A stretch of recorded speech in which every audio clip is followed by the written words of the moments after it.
On a bitter December morning in Columbus, Ohio, the kind where breath turns to frost and kindness seems as scarce as warmth, a story would unfold at the corner market that would remind everyone about the power of standing up for what's right. This is a story about how one person's intervention changed not just a moment, but an entire community's perspective on compassion. The day had started like any other at the small grocery store where Timothy Franklin worked as the head cashier. The fluorescent lights buzzed overhead, casting a harsh glow on the linoleum floors that had seen better days. Timothy, known for his rigid adherence to store policies and sometimes overzealous approach to rule enforcement, stood at his register with the same stern expression he'd worn for the past 15 years. Among the morning shoppers was Harold Bradley, a man whose weathered face and trembling hands spoke of 87 years of life's experiences. His worn brown coat, patched at the elbows and carefully counted change, suggested someone who knew the value of every penny. What he didn't know was that this ordinary shopping trip would become anything but ordinary. Michelle Cameron, a regular customer who often watched the morning drama unfold from her usual spot by the coffee counter, would later recall how the tension began to build. Harold had approached the register with a small basket containing the basics, bread, milk, and a few canned goods. But it was what happened next that would draw Usha Vance into a situation that would test her character and resolve. As Harold reached the checkout, his trembling hands carefully counting out coins from a small leather change purse, Timothy's impatience began to show. The line behind Harold grew, and with it, Timothy's irritation. Among those waiting was Brittany Watkins, who would later post about the incident on social media, helping the story reach far beyond the confines of their small community. "So you're holding up the line," Timothy snapped, his voice carrying across the store. "If you can't count your money faster, you'll need to step aside." The words hung in the air like icicles, sharp and cold. Harold's hands began to shake, making the simple task of counting change even more difficult. Dr. Marcus Powell, a local physician waiting in line, shifted uncomfortably but remained silent. The same was true for Lauren Stevens, a high school teacher who later admitted she wished she'd spoken up sooner. It was the kind of moment where everyone could feel something was wrong, but no one quite knew how to make it right. That's when Usha Vance walked in. She hadn't planned to stop at the corner market that morning. Her schedule as a community advocate usually kept her busy with meetings and initiatives. But sometimes fate has a way of putting the right person in the right place at exactly the right moment. The scene that greeted her was one that would have made many turn away. An elderly man, hands trembling with both age and embarrassment, trying to count out exact change, while a cashier's impatience turned to open hostility.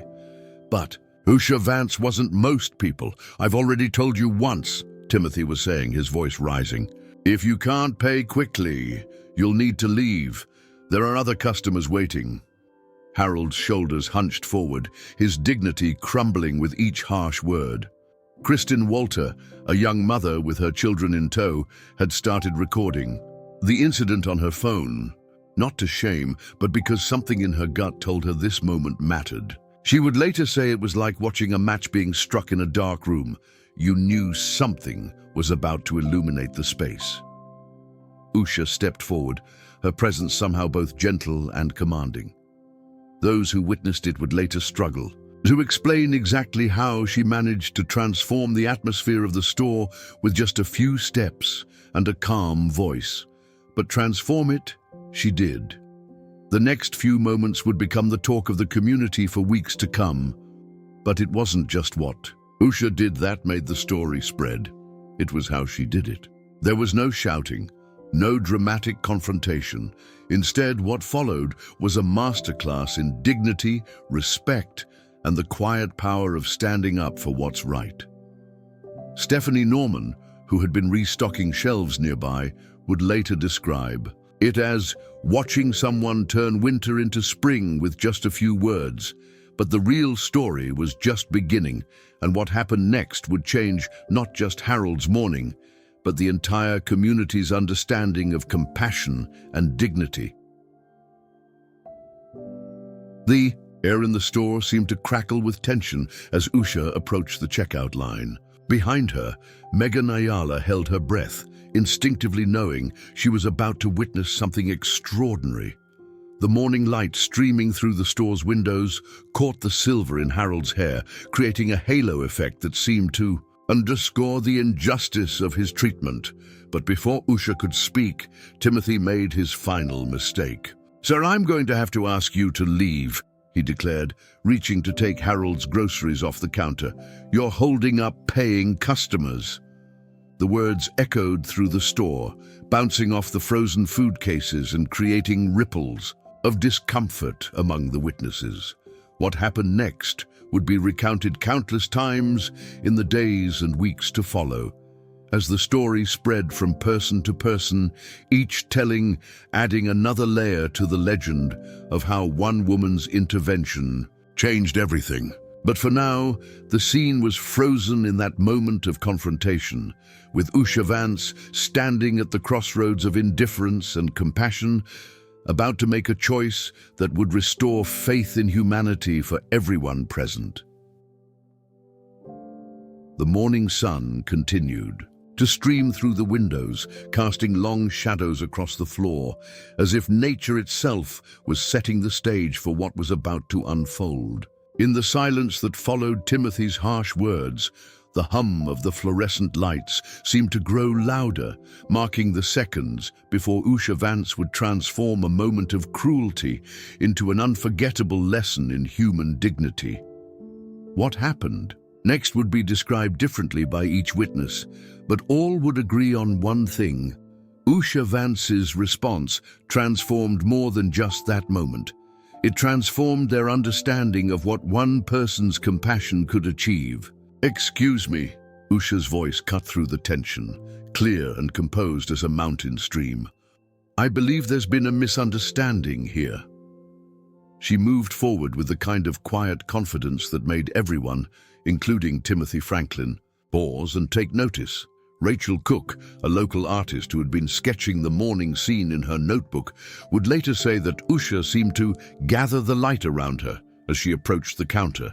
It wasn't just her physical presence, it was the way she carried herself, with a dignity that seemed to extend to everyone around her. "Mr. Bradley is a customer, just like anyone else," Usha continued, addressing Timothy directly, but speaking loudly enough for everyone to hear. "And more importantly, he's a member of our community." Her words hung in the air, heavy with meaning. Victoria Horton, standing 3 people back in line, had been texting about the delay, but now found herself lowering her phone, captivated by the scene unfolding before her. Next to her, Philip Norton had already pulled out his wallet, ready to offer assistance, but something told him to wait and watch. Timothy's face flushed red. "Ma'am, you don't understand. We have policies about—" But Usha gently raised her hand, stopping him mid-sentence. What she said next would be quoted in social media posts and conversations for weeks to come. "Sometimes, policies need to be examined through the lens of humanity," she said, her voice carrying the weight of conviction without a trace of anger. "What's the cost of kindness compared to the price of losing our compassion?" The morning sun seemed to brighten as she spoke, as if nature itself was underlining her words. Sean Campbell, a business executive who had been impatiently checking his watch, found himself nodding in agreement, his earlier frustration forgotten. Usha turned to Harold, who stood trembling slightly, his dignity hanging by a thread. "Sir," she said warmly, "please allow me to help you count." The simple offer, delivered with such genuine respect, brought tears to the eyes of Dana Smith, who was watching from the bakery section. But Usha wasn't finished. As she helped Harold count his change, she began speaking about him, not to him. A subtle but powerful distinction that everyone present noticed. "Did you know," she said to the now silent crowd, "that during times of crisis, it's often our elderly neighbors who suffer in silence? They're too proud to ask for help, too dignified to complain." Gregory Ward, a high school principal who had stopped for coffee, found himself moving closer, drawn by the quiet power of her words. Next to him, Heather Levine wiped away tears as Usha continued. "Every coin being counted here represents careful budgeting, perhaps sacrifices we can't imagine," Usha explained, her hands steady as she helped Harold organize his payment. "This isn't about speed. It's about respect for someone who's lived through more history than most of us have read about." Timothy shifted uncomfortably behind the register, his earlier bravado deflating under the weight of Usha's gentle but firm wisdom. Angela Murray, who had been about to leave the store, found herself walking back to witness what was happening. As the coins were finally counted, exactly the right amount, Usha turned to address the other customers. "Thank you all for your patience," she said, making eye contact with each person in line. "Sometimes the most important thing we can give each other is time." The transformation in the store's atmosphere was remarkable. Where there had been tension and irritation, there was now a sense of shared humanity. Crystal Johnson, clutching her shopping basket, would later tell friends that she felt like she'd witnessed something almost sacred. But Usha wasn't done teaching her lesson in compassion. She turned back to Timothy, who now stood rigid with embarrassment. Behind his register, "I understand the pressure to be efficient," she said, her voice kind but firm. "But efficiency without empathy is just another form of cruelty." The words struck home. Benjamin Morton, a business consultant who had been checking emails while waiting, looked up sharply, recognizing a truth that would later cause him to reevaluate his own management style. Harold, his groceries now paid for, stood straighter, his dignity restored not just by Usha's help, but by her recognition of his worth as a human being. Michelle Hammond, who had entered the store during the confrontation, found herself offering to help carry his bags. The ripple effect of Usha's intervention began immediately. Natalie Boyd stepped forward to open the door for Harold. Marcus Bailey offered his arm for support. What had started as a moment of conflict had transformed into a demonstration of community at its best. But perhaps the most remarkable transformation was in Timothy himself. As Harold made his way toward the exit, supported by the newfound kindness of strangers, Timothy called out, "Sir!" His voice cracked slightly. "Sir, I'm sorry." The apology, though simple, carried the weight of genuine remorse. Usha nodded approvingly, understanding that real change often starts with acknowledging our mistakes. Jessica Harvey, who had been filming the entire interaction, would later post it online with the caption, "This is what leadership looks like." The video would go viral, not for its drama, but for its demonstration of how compassion can transform conflict. The morning continued, but something had shifted in the corner market. Customers who had been strangers moments before were now chatting, sharing stories about their own elderly relatives.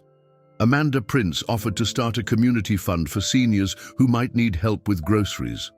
Kevin Schultz, a local business owner, immediately pledged to match any contributions. Usha observed these developments with quiet satisfaction, but she wasn't finished. She approached Timothy again, this time with a proposition that would change not just his approach to his job, but the entire store's culture. "Sometimes," she said, speaking quietly so only he could hear, "we need to create systems that protect both efficiency and dignity. Would you be interested in working together to develop a better way?" Timothy, still processing the morning's events, found himself nodding. Later, he would tell Diana Garcia, the store owner, that this moment marked the beginning of his own journey toward becoming a more compassionate person. The story could have ended there, with a conflict resolved and lessons learned. But what happened next would demonstrate how a single act of kindness could spark a movement that would transform an entire community. As word spread about what had happened at the corner market, others began to share their own stories. Sarah, a nurse at the local hospital, spoke about elderly patients who rationed their medications to save money. Michael Crawford, a postal worker, described seniors on his route who couldn't afford both heat and food during winter months. These stories, combined with Usha's intervention, created a momentum that couldn't be ignored. By afternoon, Rebecca Watson had created a social media group dedicated to helping seniors in their community. Within hours, hundreds had joined. The impact continued to ripple outward. Jordan Nelson, a local journalist, began investigating the challenges faced by elderly residents in their community. His findings would later lead to policy changes at the city level. But perhaps the most significant change was in the small daily interactions that followed. People began to notice more, to slow down more, to help more. The corner market, once just another grocery store, became a symbol of what could happen when someone had the courage to stand up for what was right. Usha Vance's intervention had done more than just help one elderly man with his groceries. It had reminded an entire community of their shared humanity and responsibility to each other. As Christina Gordon would later write in a letter to the editor, sometimes it takes one person's compassion to awaken our own. The sun was higher now, the morning's frost beginning to melt. But the warmth that filled the corner market came from something more than just the changing temperature. It came from the realization that sometimes the most powerful changes start with the simplest acts of kindness. And somewhere in the city, Harold Bradley was sharing his groceries with his neighbor, Evelyn Hunt, telling her about the morning when one person's intervention changed everything. It wasn't just what she did, he would say, his voice strong and clear. It was how she helped everyone else remember who they could be. In the days that followed the incident at the corner market, the story of Usha Vance's intervention spread through the community like ripples in a pond, touching lives and inspiring changes in ways no one could have predicted. What had begun as a simple act of standing up for an elderly man had sparked a movement that would transform the entire city's approach to compassion and community care. Lauren Frazier, the local news producer who first picked up the story, initially thought it would be a brief, human interest piece. But there was something about this story that resonated differently, she would later explain. It wasn't just about one person helping another. It was about who we are as a community. The video of the incident captured by Kristen Walter had gone viral, but not for the reasons most videos do. There was no shouting, no drama, just the quiet power of compassion in action. Douglas Mitchell, a social media analyst, noted that the comments section was unusually positive, filled with people sharing their own stories of elderly relatives and pledges to do better. Within 48 hours of the incident, Madison Berg, a local community organizer, had established the Dignity Project, a grassroots initiative aimed at supporting elderly residents. The response was immediate and overwhelming. Zachary Palmer, owner of a local construction company, offered to provide free home repairs for seniors in need. Elizabeth Armstrong, a retired accountant, volunteered to help elderly residents manage their finances. The corner market itself underwent a transformation. Diana Garza, the owner, worked with Usha to implement what they called the Compassion Protocol. Timothy Franklin, the cashier whose actions had sparked the initial confrontation, became one of its most passionate advocates. "It's about more than just being patient," Timothy explained to Stephanie Cox during a staff training session. "It's about recognizing the dignity in every person who walks through our doors." The change in him was so profound that Angela Bonilla, a regular customer, hardly recognized him as the same person. The protocol included simple but significant changes. Wesley Paul, the store's floor manager, designated Tuesday mornings as senior shopping hours, with extra staff available to assist elderly customers. Patricia Vincent, a local occupational therapist, volunteered to train staff on how to better serve customers with physical limitations, but the changes weren't limited to the store. Dr. Nathan Russell, director of the city's largest hospital, initiated a review of their elderly care policies after hearing about the incident. Sometimes it takes a mirror held up to our community to see where we're falling short, he observed during a board meeting. The impact rippled through the education system as well. Heather Craig, a high school social studies teacher, developed a curriculum unit about aging and society, using the corner market incident as a case study. Her students, including Amanda Conway and Justin Robinson, created a volunteer program connecting teenagers with elderly residents in their neighborhood. Local businesses began to follow suit.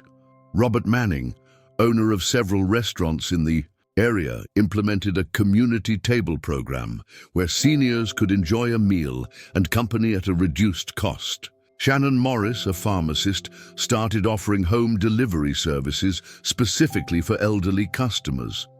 The media attention brought other stories to light. Brittany Bishop shared how her grandmother, like Harold, had been struggling to shop independently.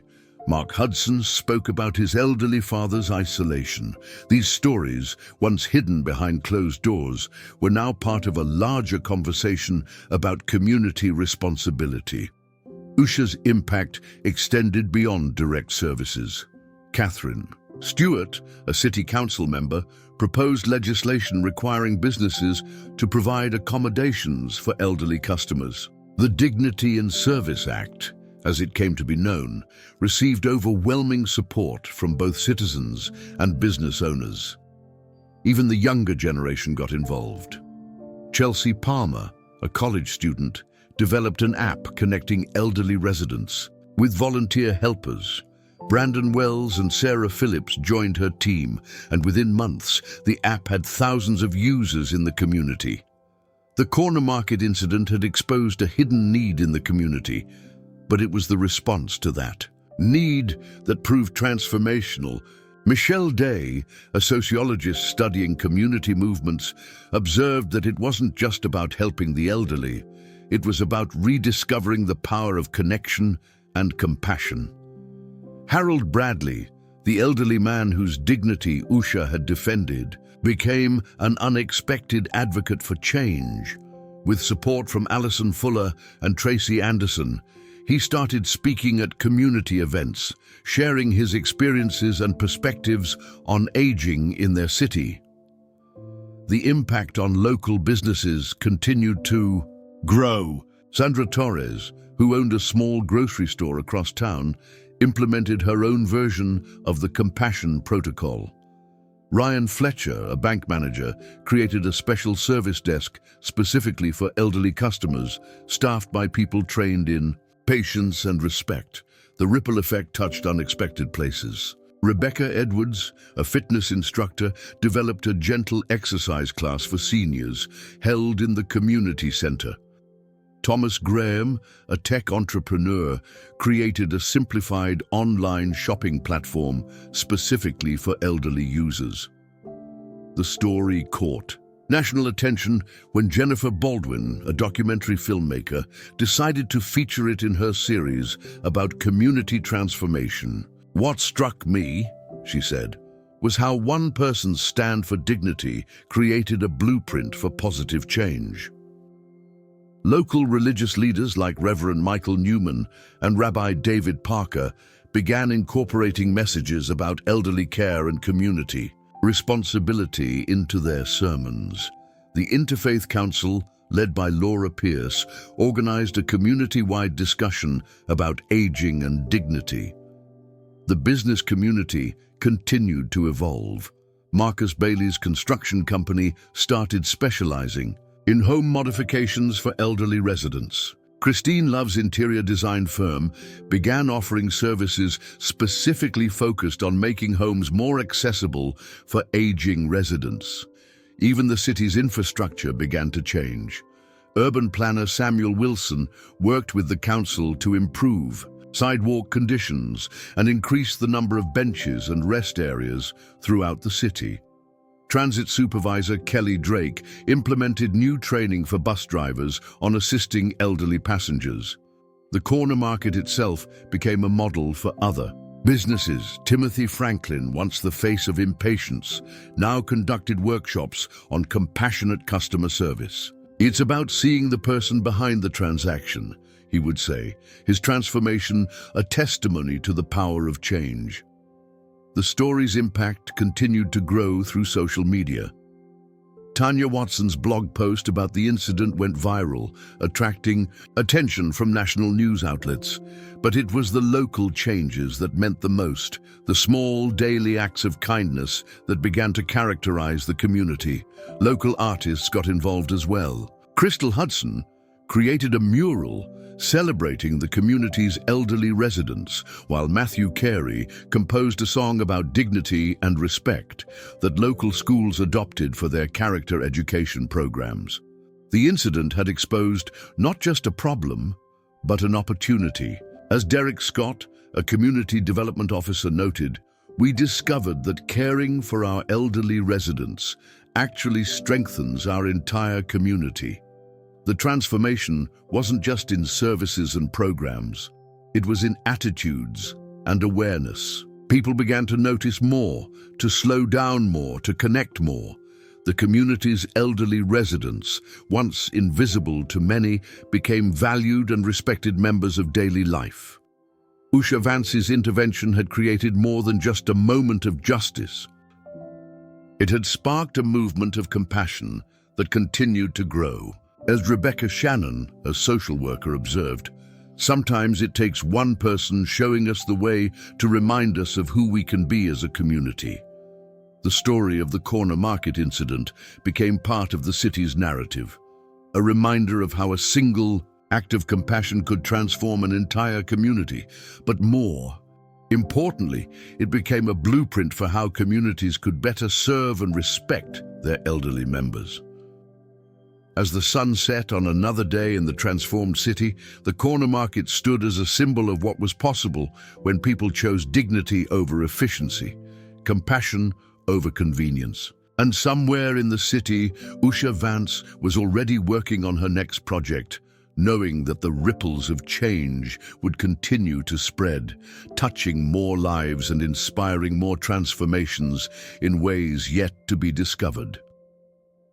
1 year after the incident that transformed the corner market and its community, the impact of Usha Vance's intervention had grown far beyond what anyone could have imagined. What began as a moment of standing up for one elderly man's dignity had evolved into a movement that was changing lives across the country. Dr. Alexander Kennedy, a sociology professor studying community movements, published a paper titled "The Ripple Effect of Compassion," using the corner market incident as a central case study. "What makes this movement unique," he wrote, "is how it transformed not just services, but the very fabric of community relationships." The corner market itself had become something of a pilgrimage site for community organizers. Rachel Nichols, visiting from Seattle, stood in the same spot where Usha had made her stand and remarked to store owner Diana Garza, "It's amazing how one moment of courage can reshape an entire community's understanding of compassion." Timothy Franklin, whose transformation from impatient cashier to advocate for elderly dignity had inspired many, now ran a consulting firm specializing in compassionate business practices. "Every morning I walk past that register," he told Victoria Mendoza during a training session, "and I remember the day I learned that efficiency without humanity is meaningless."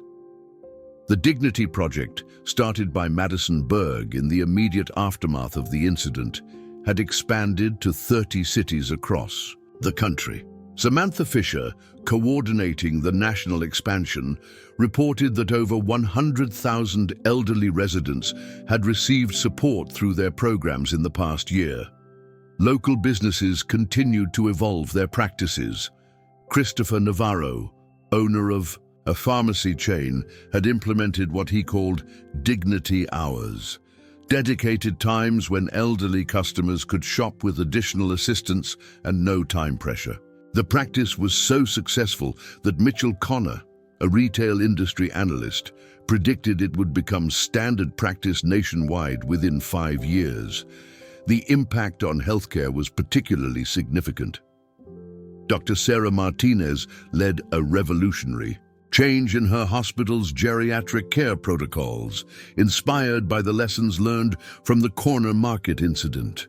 "We realized," she explained to medical resident Jennifer Parrish, "that dignity isn't a luxury. It's a crucial component of effective healthcare." The education system had undergone its own transformation. Principal Gregory Jackson worked with teachers like Lauren Stevens to incorporate elderly respect and community responsibility into the curriculum. Students Monica Nelson and Justin Hall created an award-winning documentary about elderly isolation that was now being shown in schools across the country. The technology sector responded as well. Developer Brandon Newton created an app called Dignity Connect, inspired by the incident. The platform, which connected elderly residents with volunteers and services, had already been downloaded over 1 million times. "Technology should bridge gaps, not create them," he explained to reporter Melissa White. Local government officials took notice too. Councilwoman Patricia Curtis spearheaded the passage of what became known as the Vance Act, requiring businesses to provide accommodations for elderly customers. The legislation, supported by both Anthony Cooper and Rebecca Watson, became a model for similar laws in other cities.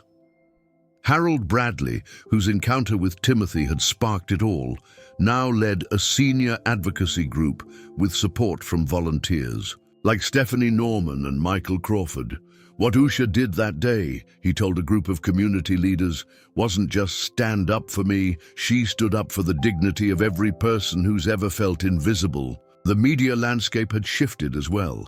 Jordan Nelson's documentary series about elderly dignity had won several awards and sparked national conversations. "We're not just telling stories," he explained to producer Laura Turner. "We're changing how society views aging and respect." The business community's transformation continued to deepen. CEO Richard Anderson implemented company-wide training programs focused on elderly care and dignity. "It's not about charity," he told shareholders. "It's about creating a society where everyone's dignity is protected." Even the architecture of the city had changed. Urban planner William Elliott worked with senior advocate Nancy White to redesign public spaces with elderly needs in mind. Parks now featured more benches, wider paths, and areas specifically designed for intergenerational interaction. The Corner Market's Compassion Protocol had become a case study in business schools. Professor Catherine Patterson used it to teach future business leaders about the intersection of efficiency and humanity. "The protocol shows," she explained, "that compassion and profitability aren't mutually exclusive." Community programs flourished. Sandra Martinez's Wisdom Exchange program paired elderly residents with young professionals for mentoring relationships. David Klein's Golden Hours initiative ensured that local entertainment venues offered senior-friendly scheduling and accommodations. The ripple effect touched unexpected areas. Chef Michael Lloyd created cooking classes specifically for elderly residents, while artist Christina Young started an art therapy program for seniors.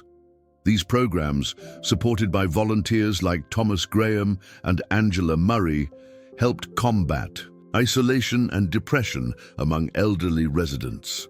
The technology industry continued to innovate. Programmer Ryan Campbell developed software making online shopping more accessible for elderly users. Technology should adapt to people, he insisted during a TED Talk, not the other way around. Local faith communities joined the movement. Reverend James Manning and Rabbi Sarah Phillips created an interfaith elderly support network. Dignity knows no religious boundaries, they wrote in a joint statement that inspired similar initiatives nationwide. The impact on young people was particularly noteworthy. Students like Amanda Young and Justin Robinson created a Dignity Corps that spread to high schools across the country. "We're not just helping elderly residents," Amanda explained. "We're learning what kind of society we want to create." Healthcare continued to evolve. Dr. Michelle Hammond implemented new training programs for medical staff focusing on elderly dignity. "The corner market incident taught us," she said during a medical conference, "that how we treat people is as important as how we treat their conditions." The business world saw the emergence of new consulting firms specializing in elderly-friendly practices. Angela Ballard's Dignity First consultancy helped businesses adapt their services and spaces to better serve elderly customers. "It's not just about accessibility," she explained. "It's about respect."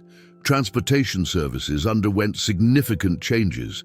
Transit director Robert Conway worked with elderly advocates like Patricia Vincent to create more senior-friendly public transportation options. "Mobility is dignity" became their rallying cry. The corner market itself continued to evolve.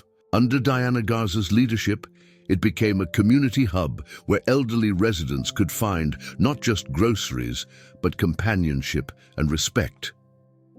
"We're not just a store anymore," she told visitor Stephanie Cox. "We're a model for what community can be." Research into the movement's impact continued. Dr. Sarah Hall's study showed significant improvements in elderly residents' mental health and social connection.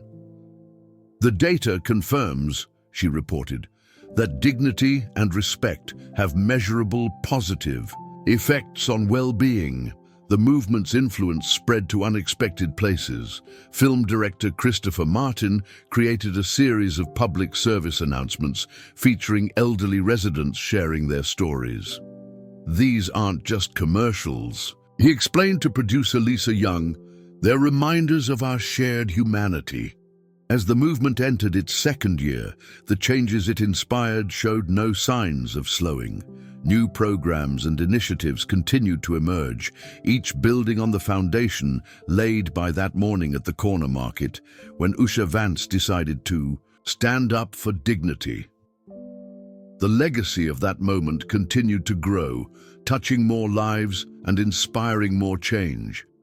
As Harold Bradley often said in his community speeches, what happened that day wasn't just about helping one person, it was about remembering who we are as a community and who we can become. And somewhere in the city, Usha Vance continued her work, knowing that the true measure of change wasn't in the programs or policies, but in the daily moments of dignity and respect that had become part of the community's DNA. The corner market incident had become more than a story. It had become a blueprint for how compassion could transform a community, one moment of dignity at a time.